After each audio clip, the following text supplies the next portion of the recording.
You might want to check out this important information if you're thinking about building a computer anytime soon.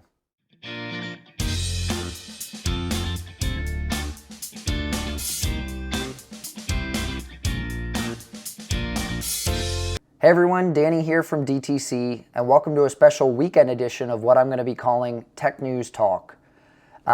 This is just a quick information type of thing. I wanted to give you all the news because there's a lot of things going on right now. If you're in the PC building space, over the weekend I like to, let my hair down and just kind of relax a little bit, but I have to get this information out to you. Some of the biggest things that are happening right now, Intel's processors are at an all-time low. AMD is continuing to stay competitive. The NAND prices for flash memory are dropping like crazy, and Nvidia 3000 series graphics cards are literally 2 days away from being revealed. These are the main points I want to cover today in this Tech News Talk, so let's get right into it. First thing up, Intel's processors have dropped drastically over the past couple weeks. Intel's ran a promo for their 9th gen Coffee Lake CPUs. I guess they're really trying to push this stock out, and they've dropped their pricing up to 25%. Like I said, this was on August 11th.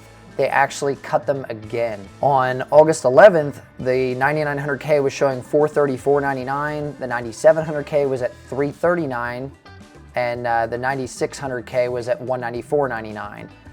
Since this date, so we are now, today's August 30th, if you go over to Newegg's website, they have dropped again. They are down to $400 USD for a 9900K.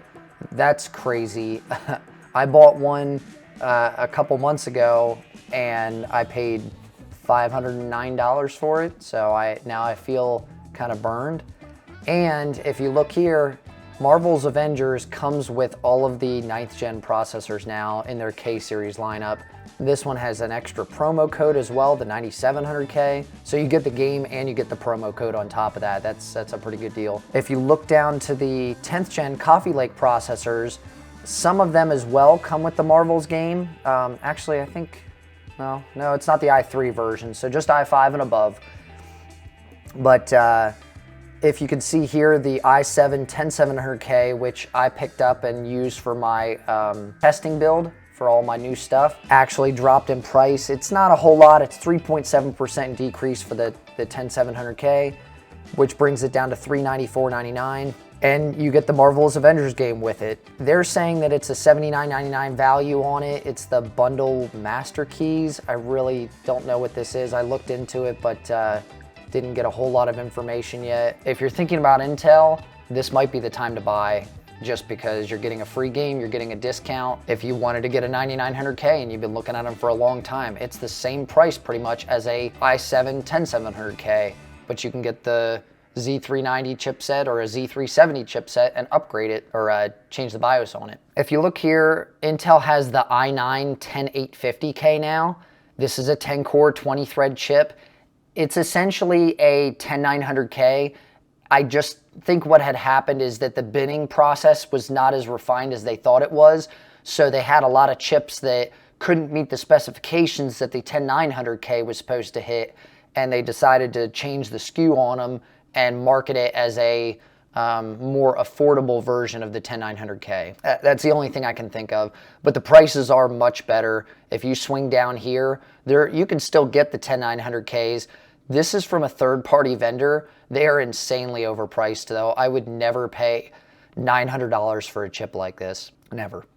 The only thing that I've seen that's not really affected as far as the slashing prices on the 10th gen processors is their lower grade stuff and the non-K SKUs. The 10600K is not affected at all for some reason. I guess that's their best-selling thing right now. So if you're looking to get Intel, I'd say now's the time to go for it, especially the 9th gen stuff. If you've been waiting for those prices to drop, they've dropped. All right, next thing on the list is AMD. They have been competitive in this market space for so long now, and they are continuing to stay competitive against Intel.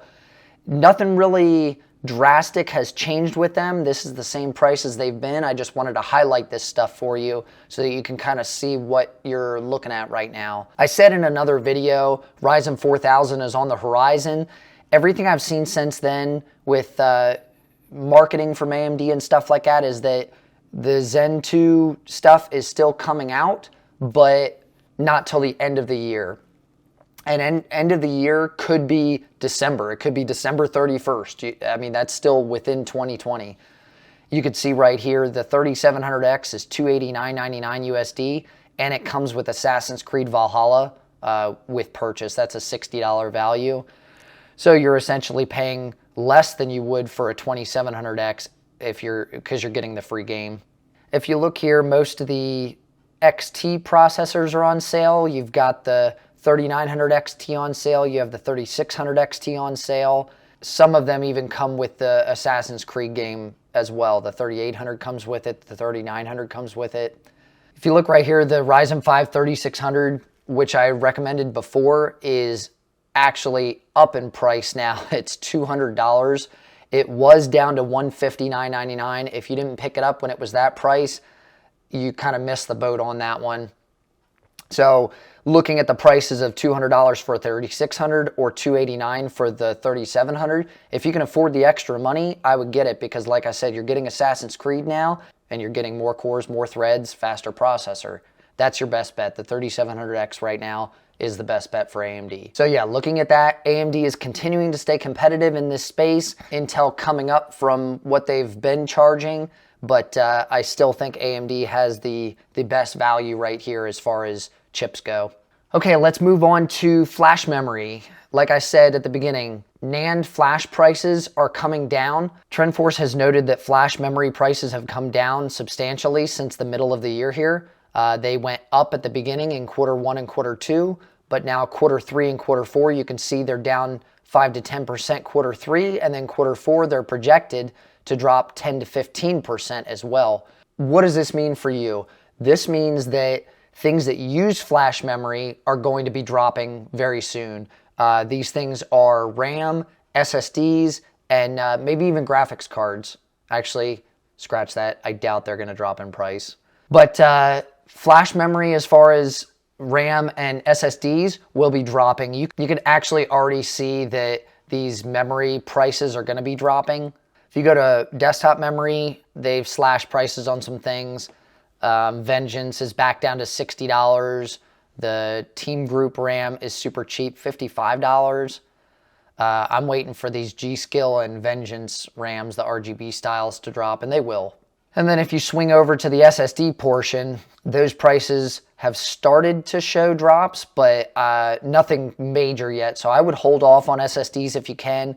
But I mean, Crucial has been the cheapest name in NVMe's, and then they threw this little promo code out there. I think it's for like 15 bucks off, but I mean, under $100 for a 1 terabyte NVMe, that's a great deal. So stay tuned for more price drops coming for hard drives, SSDs, and RAM in the future. I'd say it would be happening within the next month or two, so you can keep a lookout for those. Okay, the biggest news article of the day, Nvidia.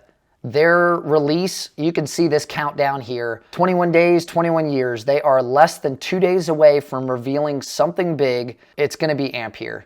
Everyone's talking about it. The leaks are all over the internet. You really can't deny that this thing is right around the corner. I'll be covering all the highlights on Nvidia's press conference, so hit the subscribe button down below, and that way you can catch all the news this week that happens. Nvidia recently had a YouTube video revealed on August 26th about graphics card development and design, and they actually teased the new RTX 3000 series in the video. A lot of people caught it. I just want to give you a quick look at this. So 2 little things. They revealed their airflow design, and they released a short clip about the 12-pin power connector that's going to be coming to these cards soon. So check it out. To achieve even more cooling performance, we have to move more air through the system. So to look at how to do this, we turn to computational fluid dynamics tools in order to simulate how the air flows through the system. In order to achieve this perfect airflow, we have to remove the constraints that we had before. So if you look back on this, this is going to be their reference cooler design for the RTX 3090, 3080, whatever they're going to end up deciding the naming of. So you may have seen these pictures already here of the fan on the bottom, and then there's a fan on the other side of this on the top side. That's what they're referencing here in this design. You've got the fan on the bottom pulling air in. You have the fan on the top exhausting air out. So they have the flow here and they have the flow here, and then it comes out the back side of that card, the reference card. Don't think this is air temperature. This is air speed. As you can see on the side here, this is how fast the air is being exhausted out of the card here. It is going to be a beefier cooler. I think there's a picture. Yeah, they've got a picture from videocards.com here.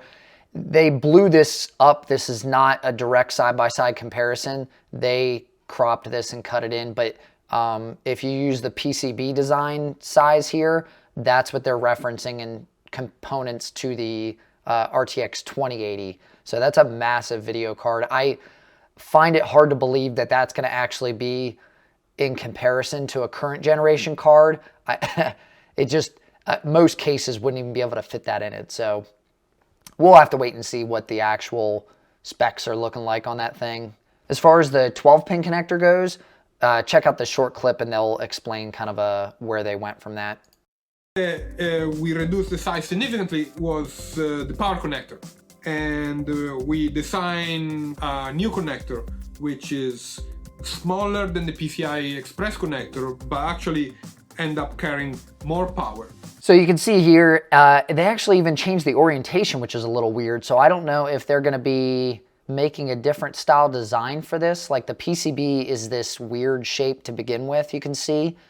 That's what kind of drives that weird cooler design. So the PCB only covers this area right here, and then this is all open, I'm guessing.